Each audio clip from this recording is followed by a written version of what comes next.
สบายดีพี่น้อง14ที่ติดตามรับชมและฮักเพลงที่เคารพคลิปนี้อินสกายแชนแนลจะพาพี่น้องไปเบิ่งความคืบหน้าของเขตเศรษฐกิจเฉพาะบึงธาตุหลวง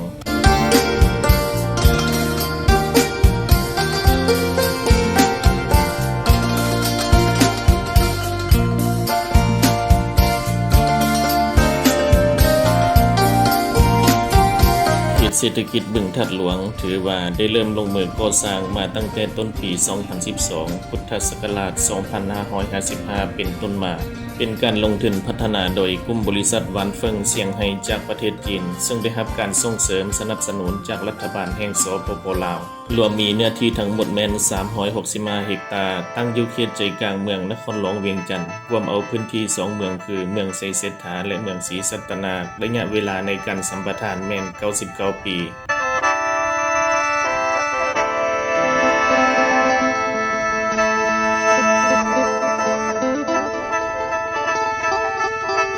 หลายๆคนอาจจะรู้ดีแล้วว่าในสมัยก่อนนั้นขอบเขตบริเวณแห่งนี้แม่นเป็นหนองน้ำคลองบึงแต่ปัจจุบันพื้นที่ดังกล่าวนี้แม่นได้รับการปรับปรุงพัฒนาจนกลายมาเป็นสถานที่ออกกำลังกายศูนย์การค้าสถานที่พักผ่อนตลาดชุมชนซึ่งในทุกๆตอนเช้าและค่อยค่ำลงแรงจะมีผู้คนจำนวนหลายโดยเฉพาะแม่นชาวนครหลวงเวียงจันทน์มักเดินทางมาย่างเที่ยวซื้อของปั่นรถถีบออกกำลังกายและนั่งผ่อนคลายอยู่ในขอบเขตบริเวณอ้อมข้างบึงธาตุหลวงแห่งนี้อย่างสนุกสนาน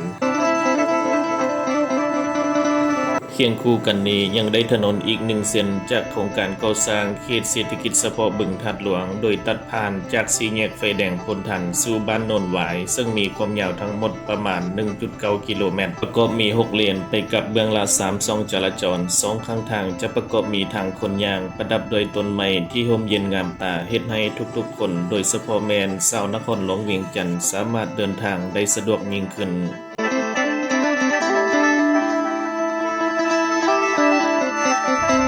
โครงการก่อสร้างเขตเศรษฐกิจเฉพาะบึงธาตุหลวงมีมูลค่าการลงทุนทั้งหมดแม่นประมาณ 1.7 ตรีดอลลาร์สหรัฐจะแบ่งการก่อสร้างออกเป็น8เขตดังนี้ 1. เขตสวนสีเขียวสวนดอกไม้และสวนสาธารณะ 2. เขตหนองน้ำใหญ่ใจกลางเมืองที่มีระบบระบายน้ำเป็นอย่างดี 3. เขตพัฒนาพื้นฐานโครงสร้างเส้นทางเข้าออกของเขตเศรษฐกิจ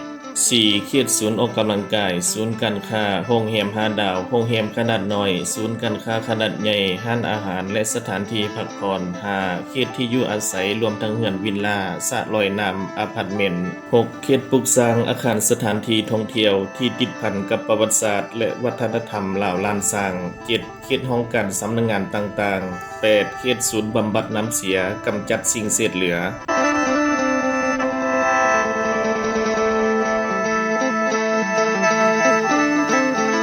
เขตเศรษฐกิจเฉพาะบึงธาตุหลวงเห็นได้ว่าจะมีผู้ประกอบการหลากหลายสาขาอาชีพได้เข้ามาให้บริการซึ่งในอนาคตแน่นอนว่าจะสามารถตอบโจทย์แก่นักธุรกิจชาวค้าขายและประชาชนในการทำมาหาเลี้ยงชีพเพราะสถานที่แห่งนี้อาจจะกลายเป็นศูนย์กลางของการท่องเที่ยวศูนย์กลางทางด้านการเงินการค้าการขนส่งและอุตสาหกรรมของอาเซียนตะวันออกเฉียงใต้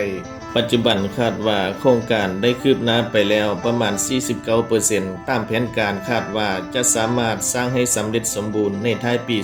2030 พุทธศักราช 2573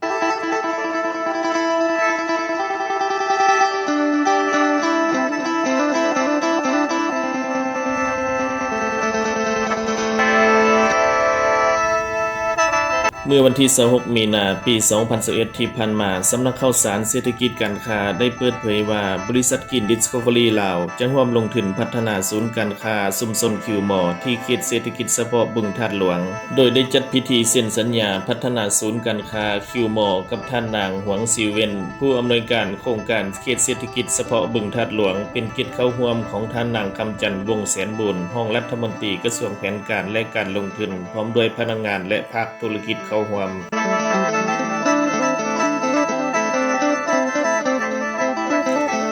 ก การเซ็นสัญญาในครั้งนี้แม่นการร่วมมือทางด้านการลงทุนและการจัดสรรคุ้มครองดินตอนที่ 3 ของเขตเศรษฐกิจเฉพาะบึงธาตุหลวงเพื่อร่วมกันสร้างตั้งศูนย์การค้าชุมชนคิวมอขึ้นโดยถูกออกแบบด้วยแนวคิดที่ว่าให้บริการเขตชุมชนในท้องถิ่นซุ่มใส่ความเรียกร้องต้องการในชีวิตประจำวันและสนองการบริการสะดวกซื้อและร่วมกันพัฒนาแนวคิดการดำเนินงานของศูนย์การค้าชุมชนเพื่อสนองให้บริการขายย่อยห้านสะดวกซื้อด้านสุขภาพความบันเทิงสถานที่พักผ่อนห้านอาหารและอื่นๆ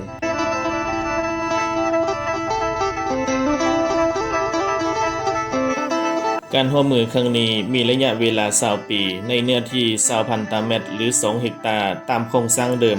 8,500 ตารางเมตรซึ่งมีความมุ่งมั่นร่วมมือกันเพื่อจะเฮ็ดให้ศูนย์การค้าคิวมอเป็นเครื่องหมายการค้าลำดับที่ 1ในชุมชนของประเทศลาวพร้อมกันนั้นยังจะร่วมกันค้นหาโอกาสการร่วมมือทางด้านอื่นๆในการคุ้มครองบริหารสิ่งอำนวยความสะดวกและการลงทุนเพื่อสร้างผลประโยชน์ให้แก่ประชาชนลาวอีกด้วย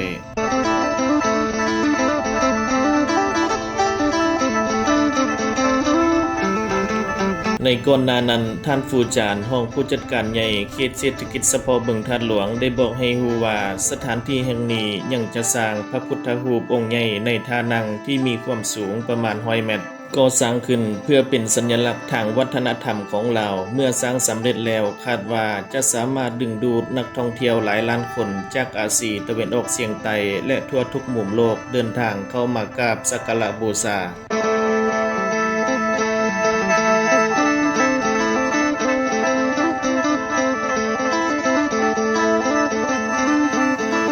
เขตเศรษฐกิจเฉพาะบึงธาตุหลวงอาจมีความเป็นไปได้สูงที่จะกลายเป็นศูนย์กลางของการท่องเที่ยวศูนย์กลางทางด้านการเงินการค้าการขนส่งและอุตสาหกรรมของอาซีตะวันออกเฉียงใต้หากเมื่อใดเขตพัฒนาดังกล่าวนี้สร้างสำเร็จแน่นอนว่าสถานที่แห่งนี้ก็จะกลายเป็นตัวเมืองที่มีรูปทรงสวยงามมีสีสันและทันสมัยที่สุดในสปป.ลาวอีกด้วย